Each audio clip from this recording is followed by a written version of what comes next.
Здравейте, здравейте, аз съм Басакяно и днес това ще е първото видео с моя истински глас. И ще поиграем малко FC. Не точно ще играем, ами ще отворя един пакет, ще намеря нов централен защитник и като цяло той ще е за видеото. Чудя се дали да отворя това, защото е трейдабъл, обаче като гледам шансовете не са много розови. Не, всъщност шансовете не са толкова добри. Затова може би ще отворя този фрипак, който е най-доброто нещо в момента за джемове. И се надявам за нещо хубаво. Ако не, просто ще го давам за exchange. Добре, от този пакет със сигурност нищо хубаво няма да се падне. Сега е малко по-големя, да видим. И Норвегията не мисля, че е много добър. Не! What? Да си имам по-добра карта. Но да имам 102 от Ballon d'Or евента. И затова ще вземем първо Coins. Подадох Стоичков, клубна легенда. И легенда на българския национален отбор по футбол също. И сега ще направим Ethos Exchange. Добре. От тук не мисля, че има нещо добро. Тия играчи по-скоро трябваше да дадат за тоти шанс 2, ама никога не знам дали късмета няма ми се усмихне. Да, той ако е Халан, ако е Одегард Халан, пак аз. Канте. Даже не знаех, че тази карта съществува по принцип. Сега на бюджет сме. Първо да покажа отбора. Трябва му още малко пипане. Овараваме малко.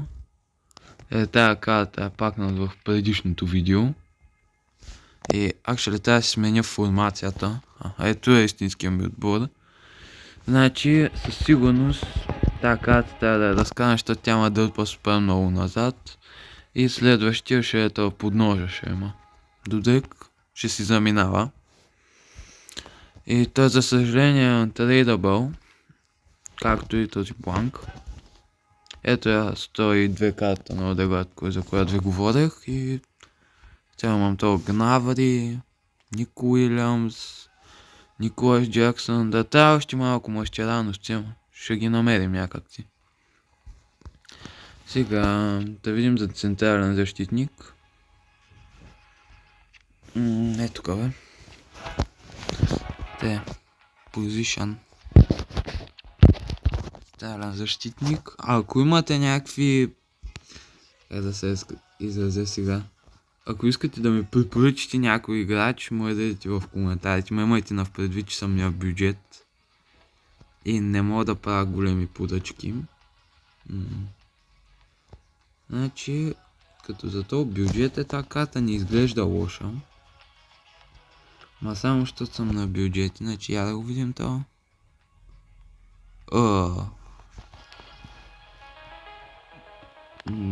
Някой малко по-висок ми се иска да вземем. То не че не е толкова висок, ама не е перфектното.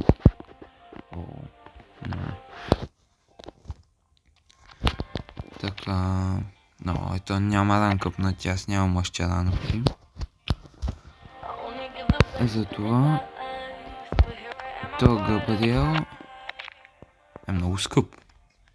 Не искам да си пъскам парите за един играч.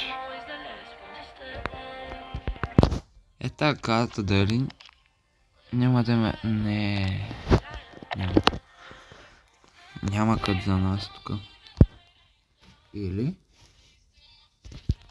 Топ пич... не съм сигурен. Съм чувствал, че доста от тия играчи мога да ги пакна. Затова може би ще пасувам и ще взема някой малко по-ефтин.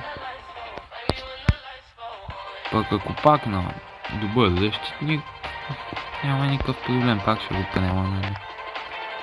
Значи...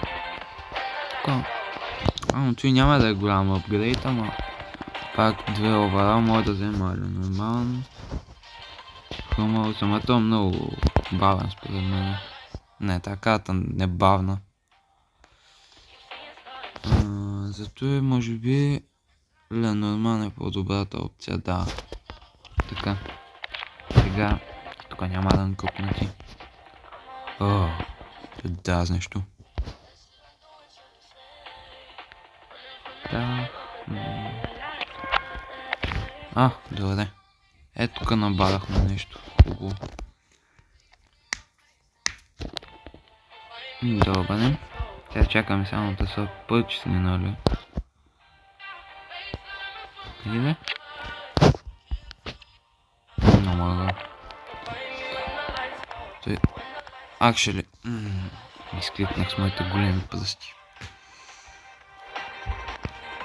Ако искате, може да играе Brawl Stars, нещо такова, нещо друго.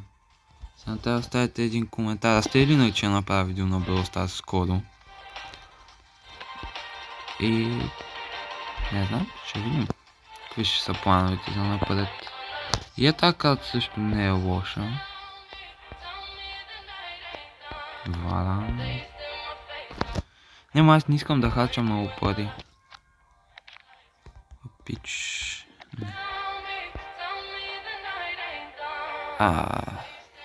Ще остана без централен защитник. И цялото той търсене. Не. Добре. Намерих моя човек. Не мисля, че като го продам ще изкарам толкова много пари. Все пак. Аз имам тази карта на гъна преди това Одегард. Трейдър был. Може да завъртя някаква сделка. Добре. Ето. Зехтове играч. Не мисля да се опитвам да му произнесем името, защото знам, че ще се изложа малко. Колер? Не съм сигурен как трябва да се произнесе това. Ама, добре дошъл в футбола ми. Сега малко тренинг. Демо. На 10 левел. Да. Защото няма много фолдъри. Станах 106 овърал. Yes. Значи, следващите 2 карти, може би, които трябва да апгрейдна. Значи с мъжчерановци тя двамата трябва да ги апгрейдна, двата бека.